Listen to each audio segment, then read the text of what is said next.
पीलीभीत की तब तक हम अपडेट दे देते हैं दर्शकों को, जहां वार्ड नंबर 6 से दलजीत कौर आगे चल रही हैं। वार्ड नंबर 6 से दलजीत कौर 3000 वोटों से आगे चल रही हैं। तो ये है पीलीभीत की अपडेट, पंचायत ब्रेकिंग आपके सामने। दलजीत कौर 3000 वोटों से आगे चल रही हैं। वार्ड नंबर 24 से अकील अहमद अंसारी आगे चल रहे हैं और सपा से रुकैया आरिफ 326 वोटों से आगे हैं। और बीजेपी से वार्ड नंबर 6 से दलजीत कौर की अगर आप बात करें 3000 अवधेश वोटों से, ये काफी आगे चल रही है दलजीत। और वार्ड 24 की बात कर लें, अकील अहमद अंसारी 1700 वोट से आगे चल रहे हैं, बीजेपी से है ये और ये आगे चल रहे हैं। तो ये दो बड़ी सीटें लगती हैं जहां पर दोनों सीटों पे कहा जा सकता है कि ये भारी अंतर दिखाई दे रहा है अवधेश। बिल्कुल। तो पीलीभीत की तस्वीर आप देखिए, वार्ड नंबर 6 से दलजीत कौर 3000 वोटों से आगे, अच्छी बढ़त है, अच्छा मार्जिन है। वार्ड नंबर 24 अकील अहमद अंसारी आगे चल रहे हैं और इन सब के बीच मतगणना का क्रम जारी है। बीजेपी की दलजीत कौर वार्ड नंबर 6 से आगे चल रही हैं, 3000 वोट का मार्जिन उन्होंने बनाकर रखा है।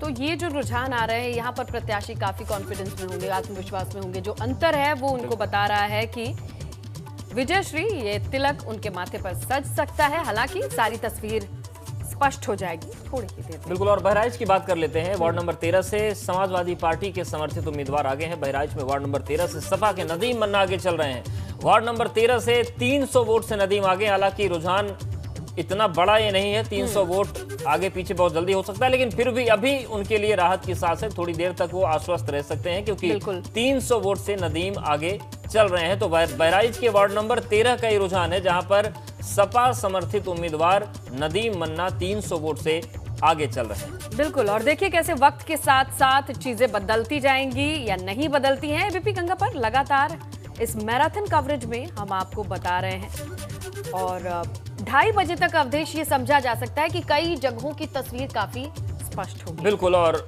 उन्हीं तस्वीरों का इंतजार आपको भी है और हम भी इसीलिए जिम्मेदारी निभा रहे हैं कि आपको सबसे सटीक, सबसे तेज आंकड़े दें, ताकि आपको बाहर निकलकर मतदान जो मतगणना जो चल रही है उसमें आपको जोखिम कोरोना का न लेना पड़े। बार बार अपील कर रहे हैं एबीपी गंगा आपसे कि आप एबीपी गंगा देखिए। सारे रिपोर्टर्स हमारे जमीन पर मौजूद हैं, मतगणना केंद्रों पर मौजूद हैं। सबसे पहले अपडेट आपको मिलता रहेगा। बिल्कुल अवधेश। और इसी कड़ी में चलिए पंकज का रुख कर लेते हैं रायबरेली से और वो हमें बताएंगे कि वहां के क्या हालात हैं, कैसी तस्वीरें हैं। पंकज, आप बताइए जरा।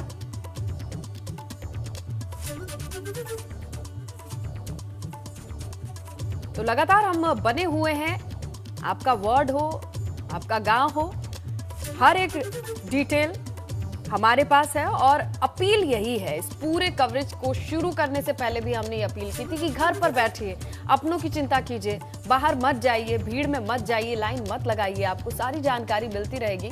और इसी क्रम में पंकज का भी हम रुख करेंगे जो हमारे सहयोगी हैं रायबरेली से। रायबरेली में कैसा समीकरण बनता नजर आ रहा है, रुझान क्या कहते हैं, क्या कुछ नतीजों के भी संकेत मिल रहे हैं, ये सारी चीजें जानने के लिए तमाम हमारे संवाददाता लगे हुए हैं, बने हुए हैं और पूरी रात ये लगातार कवरेज हमने दिखाई है। बिल्कुल।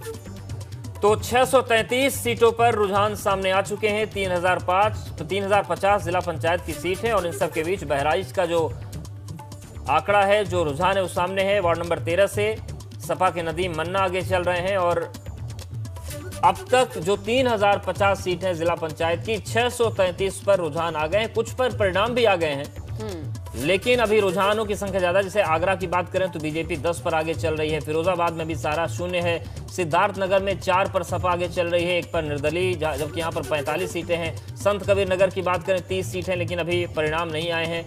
और फर्रुखाबाद में 30 में से बीजेपी 6, सपा 1, बसपा 1, कांग्रेस 0। गोरखपुर में 3 पर सपा और आगे, लेकिन अभी भाजपा का यहाँ पर रुझान पक्ष में नहीं दिख रहे हैं। महाराजगंज में भाजपा 8, सपा 8 और इटावा में 15 पर सपा आगे चल रही है। चलिए रुक करते हैं पंकज का, रायबरेली से जुड़ रहे हैं हमारे साथ और वो बताएंगे कि पंकज बताइए कैसे रुझान मिल रहे हैं, किस तरीके की तस्वीर बन रही है, हालात कैसे हैं वहां पर।